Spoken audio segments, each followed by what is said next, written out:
Bonjour les amis, aujourd'hui j'ai l'immense privilège de recevoir, écoutez bien ce que je vais vous dire, c'est la future étoile de l'Afrique. Je peux vous le dire, euh, je vous garantis que lui, il va faire très très mal en Afrique dans l'industrie du marketing de réseau. Et vous savez que l'Afrique, pour moi, c'est important puisque j'ai un Spartacus tous les ans qui a lieu en Afrique. Euh, et ce garçon que je vais recevoir, c'est le présent et l'avenir du continent africain dans l'industrie du marketing de réseau. Ça fait 11 ans qu'il est dans l'industrie, 3500 personnes dans sa team. En francs CFA, il fait environ 1,5 million de francs CFA par mois. Je peux vous dire qu'il va rapidement monter à 10, 20, 30 millions de francs CFA mensuels. J'ai le plaisir d'accueillir le leader, Joël Epeignant. Comment vas-tu, Joël? Super, Michel, merci pour l'accueil. Un plaisir de te retrouver. Ben écoute, merci d'avoir accepté mon invitation. Sans plus attendre, tu peux nous raconter ton histoire? Comment tu as rencontré le marketing de réseau il y a 11 ans? Oui, il faut dire que à la base, je suis financier de formation, auditeur financier. Donc, j'étais dans un cabinet d'expertise comptable, travaillant, voilà, essayant de joindre les deux bouts parce qu'on sait un peu la situation classique avec le salariat. Et tiens-toi bien, je passais par une situation d'arriéré de salaire. Donc, je crois que pendant 4 ou 5 mois, je n'avais pas de salaire, voilà, étant dans ce cabinet d'expertise comptable. Et voici qu'un ami me dit, tiens, il y a un projet, c'était pas dans cette entreprise actuelle avec laquelle je suis, mais il m'a dit, il y a un projet qui peut t'intéresser à joindre les deux bouts. Et je dis, il n'y a pas de souci, puisque je suis quelqu'un vraiment de très opportuniste. Quand il y a quelque chose qui est bon, tout de suite, je m'y lance, quoi. Donc, je l'accompagne, il me présente un projet, je dis, mais pourquoi pas? Je crois que pour démarrer, il me fallait autour de 200 000, donc on va dire plus de 300 euros par là. N'ayant pas de moyens, j'arrive à tourner ça et là et je rassemble les fonds. Je crois une semaine plus tard, je démarre son projet. Et donc, je Incroyable. venais vraiment de commencer l'aventure avec le marketing relationnel. Et après cela, on a fait le petit bonhomme de chemin et on a pu découvrir maintenant cette grande industrie dans laquelle on y est depuis précisément 2016, fin 2016. Quasi Voilà. Donc, 12 voici un peu ans le dans parcours. l'industrie. Alors, Voilà, c'est quoi exactement. ton état d'esprit à toi, Joël? C'est-à-dire que, je veux dire, est-ce que toi, quand tu développes ton activité, tu planifies tout, ou est-ce que tu fais ça au feeling, ou c'est un mix de tout? Je veux vraiment que les gens se rendent compte que voilà, c'est de l'entrepreneuriat, c'est une branche de l'entrepreneuriat, le marketing de réseau. Ça s'improvise pas. Et si tu peux nous dire un petit peu, c'est quoi une journée type de Joël au quotidien? Ça a dû évoluer forcément en 11 ans, mais si tu peux un peu Mhm. nous partager ta journée type. C'est clair. Déjà, je vais dire, ça commence depuis la veille. Parce qu'il ne faut pas attendre de subir la journée. Depuis la veille, en soirée, 20h, 21h, je sors mon agenda, mon bloc-notes, les programmations du lendemain. Qu'est-ce que je dois voir? Les prospects à rencontrer, les présentations à réaliser, les formations à effectuer aussi, le suivi. Parce qu'il y a des personnes à qui on a présenté l'activité qui, voilà, c'est tous les pouces ou bien attendre la confirmation de je ne sais qui d'autre. Donc, par derrière aussi, il faut les appeler, il faut les suivre. Souvent même, ça nécessite un déplacement parce que tout n'est pas seulement téléphonique.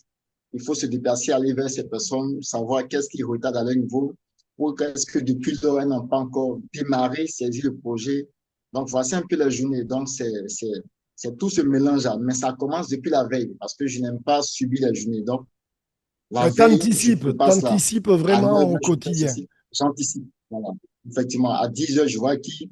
À 11 heures midi, j'ai qui à rencontrer. À 14 heures, j'ai formation avec qui. À 15 heures, 16 heures, le suivi. Donc, c'est vraiment ça le programme quotidien, quoi. Incroyable.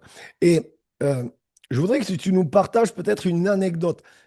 Pourquoi je te dis ça? Une anecdote d'un challenge que tu as pu. À mon avis, tu en as Mhm. eu plusieurs en 11 ans. Mais une anecdote qui t'a vraiment marqué en marketing de réseau lors de tes 11 ans de carrière dans l'industrie. Pourquoi? Parce qu'il y a beaucoup de gens qui se lancent dans le marketing de réseau, qui ont des difficultés, qui abandonnent. Et ils pensent que Les leaders, eux, on leur déroule un tapis rouge sous les pieds et que tout se fait tout seul. Ce qui n'est pas vrai, tu le sais très bien. Je veux dire, si aujourd'hui je t'interview, c'est que tu as fait le job Mhm. pour en être là aujourd'hui. Tu as provoqué la chance. Mais peut-être que en leur partageant une anecdote d'un obstacle que tu as rencontré et que tu n'as pas lâché derrière, ça va les inspirer, tu vois. Oui, j'en ai plusieurs, mais je pense que celle qui me vient tout de suite à l'esprit, je suis de communauté religieuse chrétienne, voilà. Et il y a l'une des dames de notre communauté à qui j'ai parlé du projet, bien évidemment. Quand on a commencé dans les débuts, je l'ai même emmenée à venir dans notre bureau à suivre la présentation du projet, tout et tout. Je lui ai fait la présentation personnellement. Je crois qu'elle a accepté. Elle a apprécié le projet, mais elle n'est pas passée à l'action. Elle n'a pas démarré. Bon, j'ai fait des suivis, un mois, 2 mois, c'est resté sans suite. Donc, il n'y a pas de souci. Elle n'était pas sur Abidjan, elle était à l'intérieur du pays, voilà, dans une autre localité. Et tiens-toi bien, étant retourné là-bas, voilà, je crois qu'elle allait démarrer le projet dans une autre équipe. Non. Or, c'est moi qui lui ai parlé du projet, qui l'ai invité, qui lui ai fait la présentation, tout et tout, qui a fait le suivi. Mais n'empêche qu'elle allait s'inscrire ailleurs. Bon, il n'y a pas de souci, quoi. Faut pas forcer le dessin. Et je continuais mon petit bonhomme de chemin, présentation, prospection, tout doucement. Et puis, un dimanche, après l'église, après la communauté religieuse, voilà, je m'approche vers mon véhicule, mon premier véhicule. Voilà, le premier véhicule. Et je monte dans le véhicule, je démarre, elle s'approche de moi, elle me dit, mais tiens, qu'est-ce qu'il y a? Elle me taquine, elle dit, ah, et Peignan, c'est à qui le véhicule? C'est à ton père? Je dis, non, c'est mon véhicule que j'ai acquis. Elle dit, tu as acquis comment? Je dis, mais de longs risques que je t'ai planté. Elle dit, pour de vrai, non, c'est pas vrai. Je dis, si, si. Le projet que je t'ai présenté, tu n'as pas voulu le faire, me suivre. Voilà, c'est le véhicule. Elle dit, tiens. Donc, du coup, ça a été un déclic. Voilà, elle m'a poursuivi, elle m'a dit non. Et c'est après qu'elle s'est confessée pour dire, en fait, je vais te faire une confession. Et tu m'as présenté, tu m'as fait le suivi, tout et tout. Tu as été quelqu'un de bien, mais j'ai pas été très correct. Je me suis inscrit dans une autre équipe. J'ai démarré, mais il faut que je revienne à toi parce que il faut être évidemment juste. J'ai vu tes résultats, j'ai vu comment tu as commencé, je vois les preuves maintenant. Et elle est revenue maintenant démarrer officiellement avec moi tout doucement. Voilà. Donc, ça a été quelque chose qui m'a marqué. Pour dire, il ne faut pas abandonner. J'aurais pu dire, bon, voilà, j'ai présenté à quelqu'un qui n'a pas voulu me suivre, j'abandonne parce qu'on peut le voir ça et là, un certain qui présente à une personne et cette personne ne les suit pas, ils abandonnent. Mais moi, je n'ai pas lâché, il n'y a pas de souci. Ça peut ne pas être quelqu'un qui aurait dû être de mon équipe.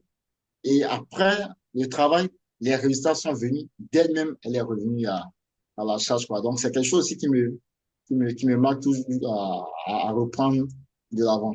Il y en a beaucoup qui vont se reconnaître parce que ça arrivait à beaucoup, beaucoup de gens qu'on présente à quelqu'un et elle démarre avec l'autre personne. Et au final, t'en es la preuve vivante, elle avait fait le mauvais Ouais, choix sur la mauvaise personne, elle aurait dû démarrer avec toi. Et voilà, les gens prennent les mauvaises décisions, encore une fois. Donc, super anecdote en tout cas. Et toi, alors, je veux dire, le Joël d'il y a 11 ans, je suppose qu'il a évolué. Est-ce que tu t'es développé mhm. personnellement? Je pense que oui.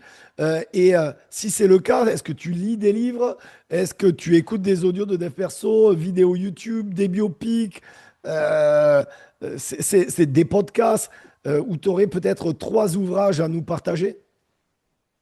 Oui, bien évidemment, ça, c'est le quotidien, c'est la vie de tout entrepreneur en général, même pas un marketeur, mais tout entrepreneur de général. En général, si tu ne te formes pas, tu ne te documentes pas, voilà, tu ne cherches pas à grandir, à croître, tu ne pourras pas avancer, bien évidemment. Donc, par tous les moyens, au travers des ouvrages écrits, au travers des audios, voilà, au travers des podcasts, voilà, au cours desquels moi-même j'interviens parce que souvent j'interviens pour des podcasts, voilà, on me fait appel, voilà, même sur des thématiques concernant la finance, concernant l'emploi classique, le salariat, parce qu'on sait que en général, le classique, comme on le dit souvent, voilà, ça ne peut pas permettre à quelqu'un d'atteindre l'autonomie financière. On est On le d'accord. dit job, c'est just over break. On est juste payé ou on t'est juste payé pour suivre. On ne peut pas te donner 1 milliard tout de suite parce que tu as démissionné. Donc, on te donne de quoi tenir sur 30 jours afin que quand ça finisse, le premier jour du mois prochain, tu as encore la même enveloppe. Donc, avec ça, tu t'en sors pas. Donc, c'est ce message-là pour amener les gens à entreprendre, et entreprendre dans laquelle des industries, dans le marketing relationnel. Parce qu'on peut entreprendre, faire ça et là, faire du élevage, faire du commerce. C'est pas mauvais, mais penser système duplicatif. De telle sorte que demain, où je suis plus là, je suis pas là, demain, j'ai un système qui continue à me produire des gains et que je peux léguer à mes générations futures. Donc, c'est vraiment ce message-là. Donc, on se forme par tous les moyens, par des ouvrages, voilà, qui sont très enrichissants, avec les audios, les podcasts aussi, où on intervient, les conférences. J'en passe. En termes d'ouvrages, il y en a pas mal, hein. Voilà, il y en a pas mal. Il y a La chèvre de ma mère ici, on a lu. Il y a Le cadran du cash flow. Il y a L'entreprise du 21e siècle. Il y a, Kiyosaki. voilà, j'en oublie même tellement il y en a. Voilà, Et puis, je le précise, les amis, Joël sera au prochain Spartacus avec beaucoup ouais, de membres de sa team. Donc, il utilise tout à vraiment fait. les événements pour croître, évoluer et surtout faire évoluer son équipe. Et ça, les amis, ça n'a pas de prix. Prenez exemple sur Joël. Alors, toi, 11 ans dans l'industrie, et c'est plus d'une décennie, tu as dû voir l'industrie évoluer. Et là, Mhm. je vais te poser la question, parce qu'aujourd'hui, l'Afrique est la première croissance de l'industrie mondiale en marketing de réseau. C'est la première croissance. La Belgique est la deuxième et la France est la troisième croissance mondiale. Euh, c'est quoi ta vision aujourd'hui du marketing de réseau sur le continent africain? C'est de permettre à tout le monde, à tous les Africains, à tous les jeunes, voilà, en quête d'emploi, d'avoir un emploi qui leur garantira un mieux-être. Parce que malheureusement, beaucoup courent après un emploi classique qui n'est pas mauvais, comme je le dis. On peut commencer tous salariés, mais comme j'ai l'habitude de dire, finir salarié, pour moi, c'est un échec. Excusez-moi, pour moi, c'est un échec. On peut commencer salarié, mais finir toute sa vie salarié uniquement, parce qu'on peut finir aussi salarié et avoir des entreprises et dans d'autres projets, OK. Mais finir uniquement salarié au soir de sa vie, pour moi, c'est un échec. Donc, le marketing relationnel, je pense que, comme on le dit, c'est pas parfait, mais c'est mieux. C'est largement mieux que le classique. Donc, je vois dans quelques années tous les jeunes Africains atteindre une assise financière, une autonomie financière par le canal du marketing relationnel. C'est vraiment ça, ma vision, mon rêve, quoi. Alors, avant de terminer cette entrevue, Joël, je vais te poser la question que je pose à tous mes invités. C'est la question des trois conseils que tu pourrais partager aux milliers de gens qui vont te découvrir, sachant qu'il y a deux catégories de gens qui sont sur ma chaîne. La première des catégories, c'est les gens qui se lancent dans le marketing de réseau, ils tapent mon nom sur YouTube, ils tombent sur ma chaîne et ils veulent des tips, la formule gagnante pour réussir dans leur marketing de réseau. Et puis la deuxième des catégories, c'est des gens qui sont dans l'industrie depuis un certain temps, mais voilà, ils mettent un pied en avant, un pied en arrière, un jour ça fonctionne, un jour ça fonctionne pas. Vraiment, trois conseils. Alors, je sais, tu pourras en partager des milliers, hein, 11 ans d'expérience. Trois conseils dont tu sais que mis bout en bout, avec l'effet cumulé, ils auront des résultats mesurables.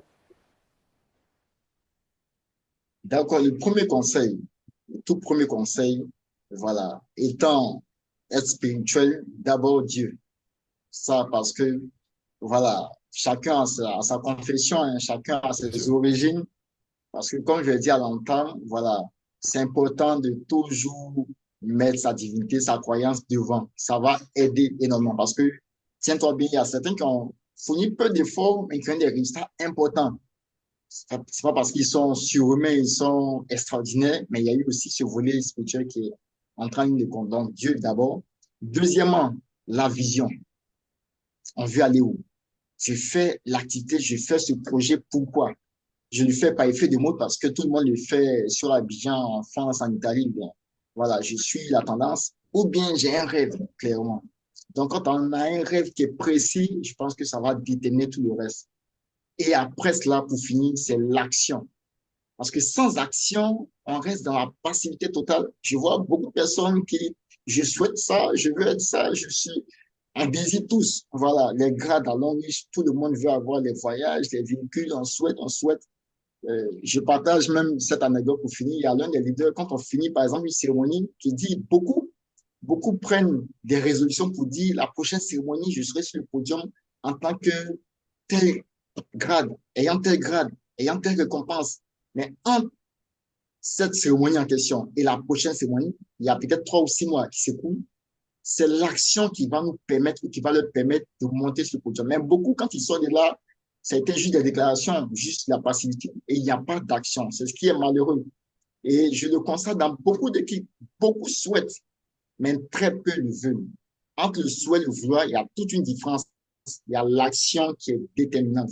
Donc, voici les 3 conseils. D'abord, votre croissance, votre croyance spirituelle, voilà, qui va beaucoup vous aider. La vision, le rêve. Je le fais pourquoi? C'est le gros point d'interrogation. Par effet de mode, ou bien j'ai un rêve, j'ai un but précis à atteindre.